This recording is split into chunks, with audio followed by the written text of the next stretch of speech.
کہتے ہیں نبی پاک کا حجرہ تھا تو حضور کے حجرے کی اس جانب یعنی مسجد کی جو بالکل سیدھ ہے اس کی بیک میں سیدہ فاطمہ رہتی تھی.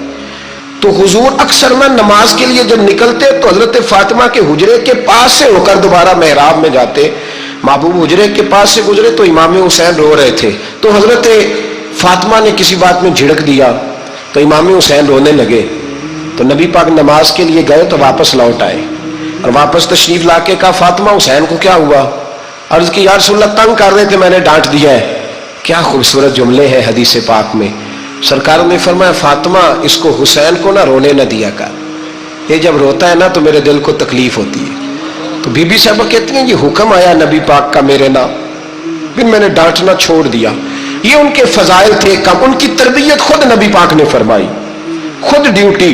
میں کسی منطق کا میں اب تو اللہ تعالیٰ معاف کرے, پہلے ہم لوگوں کو کہتے تھے فلانی مجلس میں نہ جانا فلانی, اب تو مصیبت بن گئی ہے, جانے کی ضرورت نہیں, ہر شے موبائل میں آ گئی.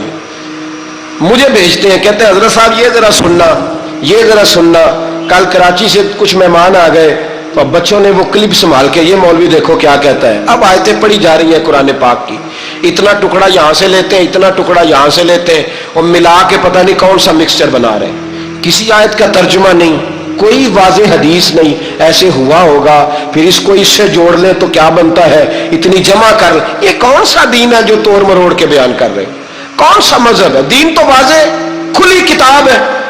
اب ہمارا یہ شوق ہے, ہم ہر تماشا دیکھنا چاہتے ہیں, ہم اپنے لوگوں کی قدر نہیں کرتے اور بڑی بڑی دور جا کے ہم غلط معاملات میں جاتے ہیں, پھر ذہن ہمارے شکوک کا شکار ہوتے ہیں. ہمیں سمجھنا چاہیے کوئی ایسی کسی دلیل کی ضرورت نہیں ہے. جب ان کے واضح چیزیں ان کی کتابیں میں موجود ہے, حدیث میں موجود ہے, قرآن مجید میں ان کے فضائل کھول کے موجود ہے, تو دور جانے کی کیا ضرورت. حضور ان کی ٹریننگ کراتے تھے.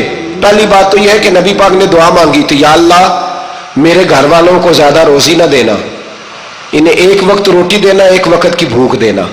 یہ جو 10 دن کربلا میں انہیں ٹینشن نہیں نہ ہوئی, انہیں عادت تھی فاقہ کرنے کی, انہیں 3 دن وصلی روزے رکھنے کی عادت تھی. پہلی بات. دوسرا یہ کہ جہاد کی تربیت حضور خود کراتے تھے. حضرت فاطمہ الزہرا کہتی میں پردے کے پیچھے دیکھ رہی تھی, نبی پاک نے امام حسن اور حسین سے فرمایا چلو میرے سامنے کشتی لڑو.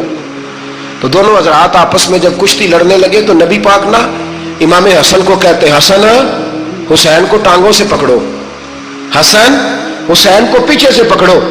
جب نبی پاک بار بار امام حسن کو بتا رہے تھے تو سیدہ پیچھے سے بول پڑی, کہنے لگی یا رسول اللہ آپ چھوٹے کو بتائے آپ بڑے کو بتا رہے. بڑا تو پہلے 11 مہینے بڑا ہے تو آپ چھوٹے کو بتائے بڑے کو بتا رہے. تو فرمایا فاطمہ تو چپ کرنا, جو میں دیکھ رہا ہوں تو نہیں نہ دیکھ رہی, ایک کو میں بتا رہا ہوں دوسرے کو جبریل امین بتا رہے ہیں. تو یہ حضور نے اپنے سامنے ان کی